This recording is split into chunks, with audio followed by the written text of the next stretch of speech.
OFW tayo ngayon. Papuntang Florida Blanca. Nag-pick up tayong pusa. Drop off ng Malabon. Palabas pa lang tayo ng subdivision natin. Nagmamadali yung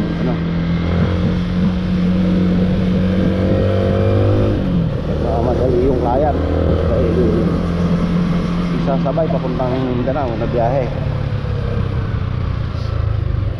Tip natin ng Malabon, nandun yung shipper.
Nasa pick up location na tayo sa Barangay Fortuna, Florida Blanca.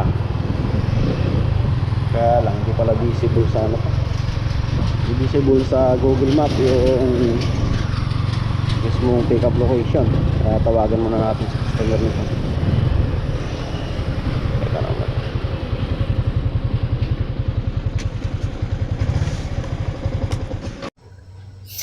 At dito nga mga brats, nakarating na tayo sa pick up location. Hinihintay lang natin dyan si Madam na lumabas. Tinext ko muna yung client natin na nasa pick up location na tayo. Naghintay lang ako ng mga 4 na minuto rin nata. At yan nga, lumabas na ma'am. Lumabas na si ma'am, magpa-picture na kami. Yan, na-pick up na natin mga brad. OTW na tayo papuntang Malabon. Doon sa shipper. Siya yung magdadala papuntang Davao. Ay, alas 10 yung ano nila, yung pasok nila doon sa Malabon. Oras 7:30 na. May 2 hours na lang tayo.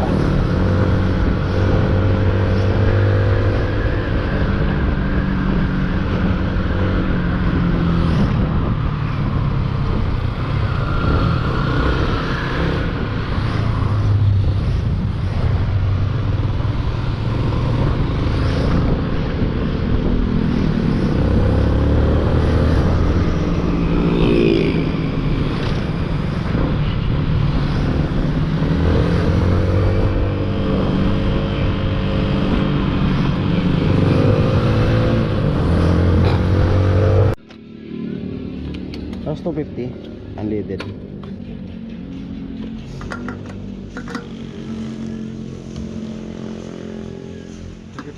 Ah.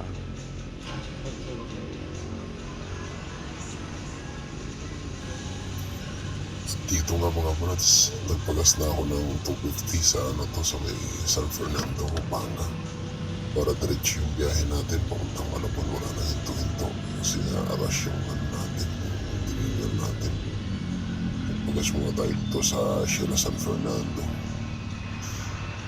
At yan nga, pagkatapos ng pagas dyan, diretso na ang biyahe natin papuntang Malabon.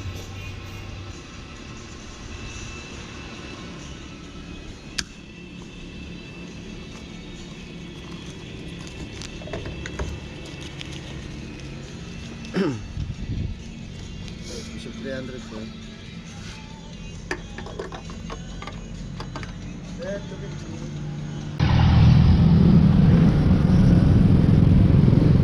Palit na tayo mga brad. Palit na ma-traffic lagi. Ay, mukhang kakayanin naman sa Malabon. Ito pa lang naman.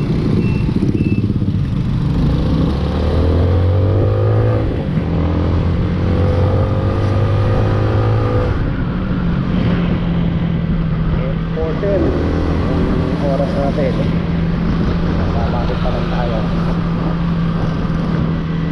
Ay, hirap maghabol ng oras.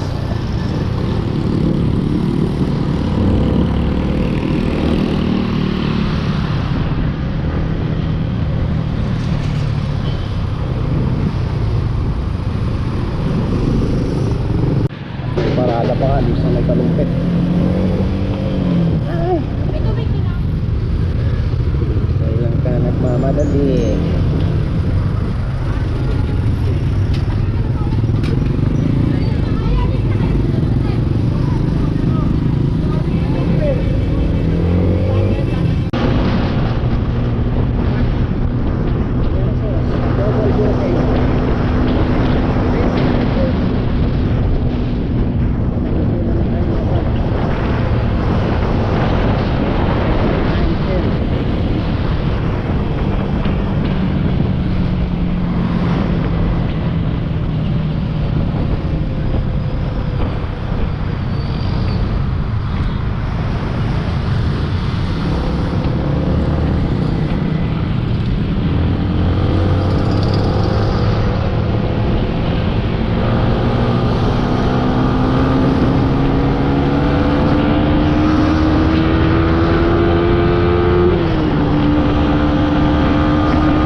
dito sa usapan na dapat alas 10 na sa drop-off location na tayo. Yung mga brads, ang oras niya ay nasa 9:15. Nasa 3 kilometers na lang yung layo natin sa drop-off. At yan nga mga brads, nagpatuloy na ako sa pagbiyahe. Medyo matrapik na dyan kasi parking malapit na. At may ilang minuto nga mga brads ay nakarating na tayo sa drop-off location. Ito nga mga brads, nakarating na tayo sa drop-off location na ito nga pala yung shipper, si Boss Junjun papuntang Davao.